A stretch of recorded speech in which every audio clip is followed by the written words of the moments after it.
there is a learning street. How does a learning street work? You start to explain project management using this little flip chart. Here it shows a business process which is driven by a business case. So you want to change something in the business process, then you develop a business case. After you have a business case, what you do is you start normally a project. And then you have the standard project process groups.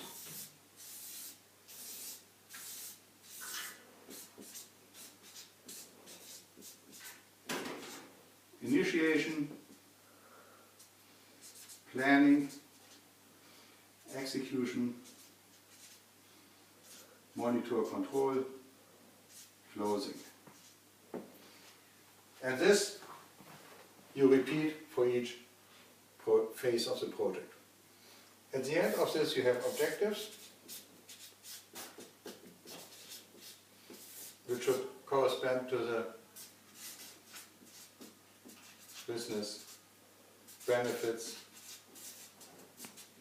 of a project. Looking at this now, the learning street, which I will show you in a second, is covering this here in the blue box. So how does project management work in a nutshell? What you also add on this slide is criteria for a project, which means basically the project has an objective, is tempo, wary, limited resources, it's unique, and even if it's not in the definition based on practical experience, it's cross-functional. And the learning street, the objective of the learning street is basically to explain in a very visual way how project management works.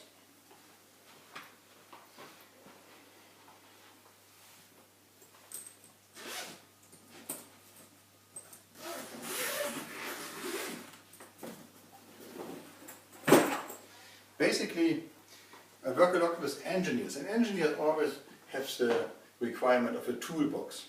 So I was thinking about a toolbox, but if you have a hammer and if you have nails and knives, and you will never get through airport control. So now I have this box now, which is a process box, which can pass wherever you go. And it's important to create a little bit of curiosity what's in this box, okay? Because basically you can do any project using this toolbox here.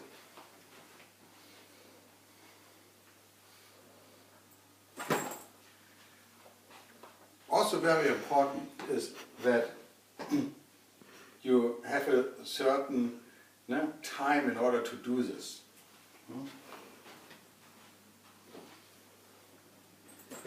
And basically,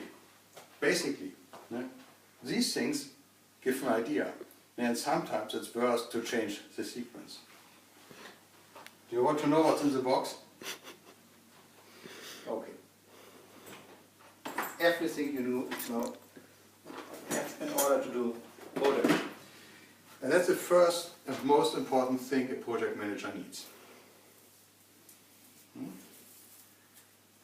The project manager is lost without this important tool. Okay?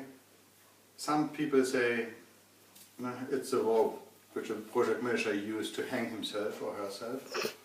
But basically it's a sort of red line. So project management is very easy if you follow the red line.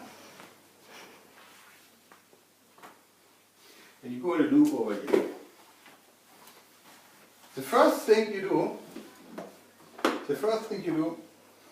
when you start a project, and imagine I'm a manager, you start to distribute projects. Projects in the beginning look like little puzzle pieces. With the disadvantage that nobody tells you how many puzzles are in the box, and nobody tells you the exact size and color of this piece. So you receive something and you don't really know What will I do with it? How does it fit into it? What's required from me? So at the beginning, a project starts relatively vague. And even if you have objectives, you have to make them real. Basically what you do in a workshop, you distribute all the pieces to all the participants. And thereafter we collect them, because otherwise you have to buy a new puzzle for each workshop, which is quite expensive. Second thing you do is, you explain the stakeholder process very briefly using masks. Because a lot of people have different ideas of a project in the beginning. And even if they think this project is the nicest and greatest project in the world, in reality they may think, how can I stop this project before it takes any power and energy? So how can I kill this one quickly?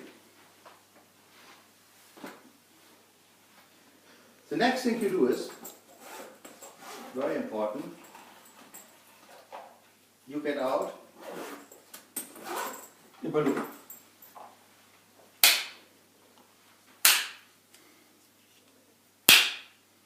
Okay, and you ask the participants, who is a little child, aged between 3 and 5.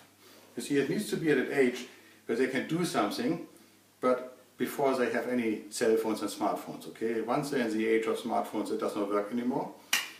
They're getting more to intangible things. And you think about this. You've organized a little birthday party for your 4-year-old.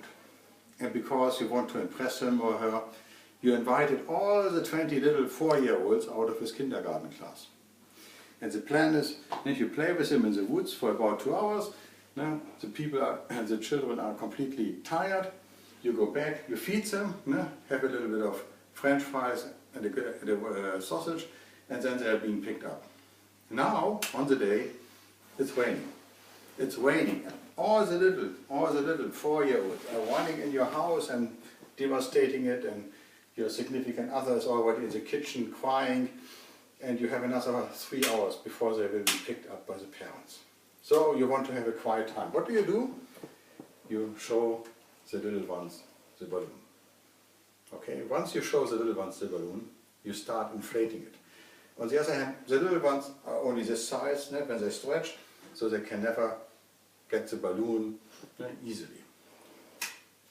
And you start, because there's silence. There's silence, and your child is very happy because dad has a great idea. So now the tension is between keeping the interest and having a quiet time, so that your significant other in the kitchen can recover. So start to inflate the balloon.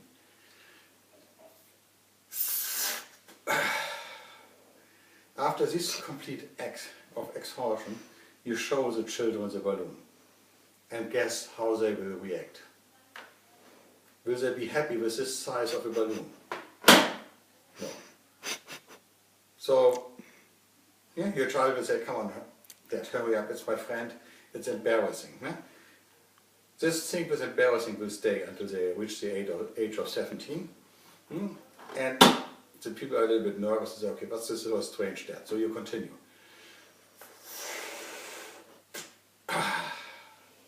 Now you choose the balloon again.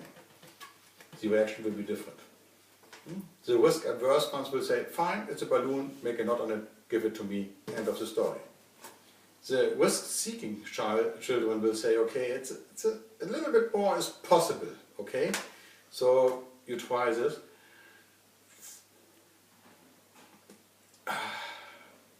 What will happen now? Now the people say, okay, give me the balloon, give me the balloon. Whereby others say, okay, this will end badly. And they will disappear, hide between the chairs, close their ears. Others will try to push you over, no chance, they're only this size, okay? To save the balloon. So different reactions are possible. Be hard to yourself, okay? It's your time of a revenge. And